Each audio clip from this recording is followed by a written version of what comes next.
Believe it or not, I am sitting here in the middle of what used to be Crosley Field, a magical place for generations of Cincinnatians and Cincinnati Reds fans. If you come here now, it looks nothing like a ballpark, a place where wonderful things happen, exciting things happen. A World Series were played. Great players like Frank Robinson, Vada Pinson, Ted Kluszewski played their Reds careers.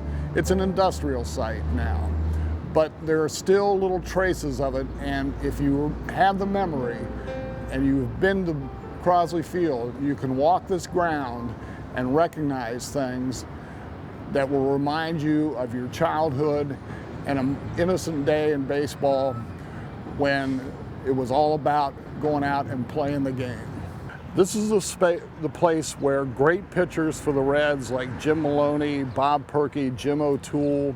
It's also the place where a lot of Hall of Famers pitched for the other side. Sandy Koufax, Warren Spahn, Bob Gibson, Don Drysdale, names that are legendary in baseball, were right here on this spot and pitched for thousands and thousands of Reds fans. And all of us who were here at the time have memories of those days. This is approximately where the main gates of Crosley Field were, and walking into this ballpark was an experience in itself because your senses were just overwhelmed by the smells of the ballpark. The first thing you would smell is stale beer. You would smell the cigars, the 5-cent eyeballed cigars that they used to sell in the stands. You'd smell the popcorn. You'd smell the roasted peanuts that Peanut Jim Shelton sold out on the street. And then you would walk into the seating area and into the seats and walk down towards the field, and this great rush of the smell of fresh grass would hit you. And I can smell those same smells today as clearly as I could 40-some years ago. This is a very busy intersection these days. It's Finley and Dalton streets.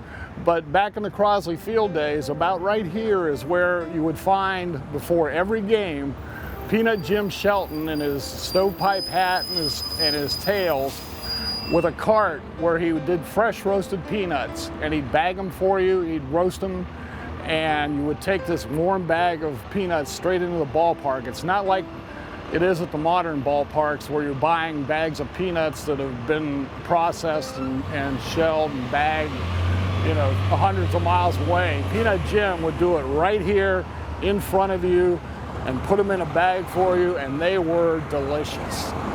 You see the building behind me, the Wegman Company, and next to it is a building that was an old paper box factory.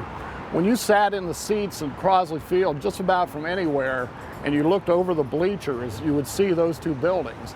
And even today, when I'm driving down I-75 and I pass those buildings, Crosley Field's the first thing I think of. We're standing right now just about where the bleachers were. The bleachers were a special place in Crosley Field. During the day, they were called the sun deck. At night, they were called the moon deck. It was an important place because many, many home run balls would end up in the bleachers, and you'd have a mad scramble of kids going for a souvenir, and I have to admit I was one of them. I just want you to tell me a little bit about the development of this place, why it was here, and how it changed over the period of time that the Reds played here. Well, you know, people think of this as Crosley Field, most of us from the 50s and the 60s and so forth, but they actually played baseball on this site since 1884.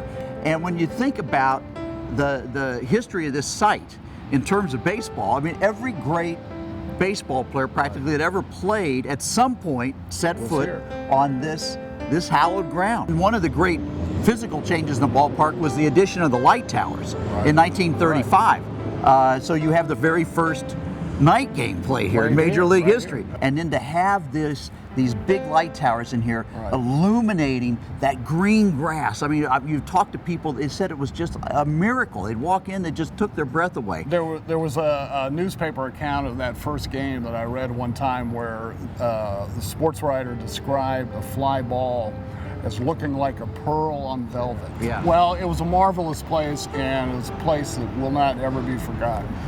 All right. All right, Howard. Let's go get us some peanuts, All some right, Cracker let's go Jacks. see Peanut Jim.